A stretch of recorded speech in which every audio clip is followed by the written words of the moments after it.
So, did you dream of playing basketball all your life? Actually, I've never wanted to do anything else in my life other than play basketball. I actually, I was introduced to the game at 3 years old. Um, I knew that I wanted to do it for a living actually in like fifth grade. Uh, Spent my whole childhood in the gym. As soon as school was out, I was in the gym all day till it closed. On the weekends, I was in there the full day. It was kind of like my second home, like my daycare. So, yeah, I've always wanted to play basketball for a living, even since I was young. You joined the N1 Tour in 2003. How did that change your life? My, it changed my life dramatically. At the time, I was in junior college in 2003, and I was actually working at a grocery store in my off time. So when I got offered a contract to, kind of to play basketball for a living and going from just playing at a junior college, it was kind of like I was offered, the career I've been striving for the longest, which was to play basketball. So I was given that like overnight, and things changed dramatically. I automatically got a contract where I was making my own living. I moved out of my parents' house. Bought a car. Just was able to kind of like, come away from my parents' reins basically overnight. I started at the beginning of the summer, tried out for the tour in June. By about August, I was offered a job, and it was pretty much up to me, whatever I wanted to do. People know you from Ball Up and from N1 Street Ball, but where else have you played? That's a good question. I've actually played in the IBL in 2005 and 2006 for my home team, which was called the Salem Stampede. I think they still have a team in the IBL even today. And then in 2007, I played for the Atlanta Crunk in the CBA. The CBA was sort of like the NBA Developmental League before the NBA Developmental League. I think 2008 it went out of business because they couldn't compete with the NBA back in it. But so just those two professional opportunities. How does it feel to be able to make a living doing what you love, playing basketball? And how has basketball changed your life? It feels great, man. I mean, I heard a bunch of people that had heavy influence in my life tell me growing up that if you pick something that you're passionate about to do as a career, it'll feel like you never work again. And that's kind of what's happened. I mean, going to the office for me is like going to the gym to work out, or going on a run, or going to play pickup, or going to a ball up game. That's considered my job. So I really don't ever feel like I work because I love playing ball and always aspire to do so. Last year it was reported that you became a Christian. Tell me about how that transformation happened.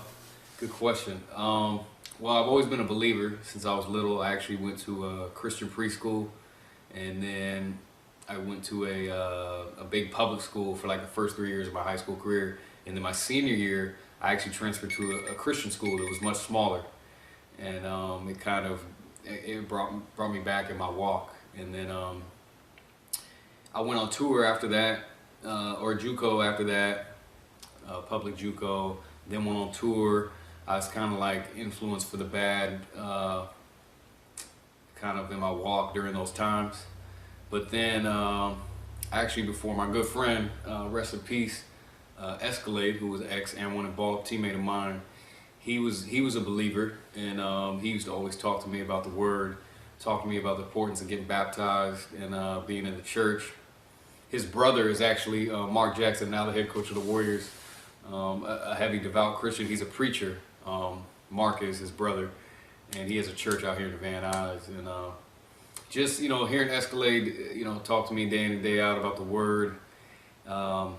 He was actually even talking to me about it right up until he passed away February this year, and he just kind of expressed to me the importance of being heavy in your walk, getting baptized and really living a Christian life. So that had heavy influence over me. When I went to his funeral, his brother actually preached at the service, and it was really inspiring, man. I mean, it was a sad day. Obviously, one of my closest friends had passed away, but I was also really inspired by Mark, preaching that day. So those are some of the things that really compelled me to really start, walking in faith heavy and, living a Christian life. When the flight owner, Mark King, approached you about taking part in this game or being a part of the game, You were all in. What made you feel compelled to do that? When I had talked to Mark, he just seemed like a great guy. He seemed like a true man of God. Talking to him and just kind of seeing his tone, just going over messages back and forth, and the purpose that he wanted me to get involved for, I just thought was great. And if it wasn't, a few bumps in the road, a few conflicts where I couldn't be out there, I would be there in person. But really, just the whole purpose of the event, being this for a good cause, being that Mark was a good guy, that drove me to get involved. I had no choice. Is there anything you'd like to say to the fans of the Florida Flight and to your own fans here in Central Florida? Thank you. Big shouts out to Orlando. Every time I actually went to Orlando and did a game there, I got like crazy support. I don't know what it is about that city, but it stood out amongst others. They always supported me really heavy, so I just want to give thank you to the Orlando fans. Thank you to the fans in Avalon Park. Thank you to Mark King, who had me do this interview. And I hope to see you guys in person one day. Thank you.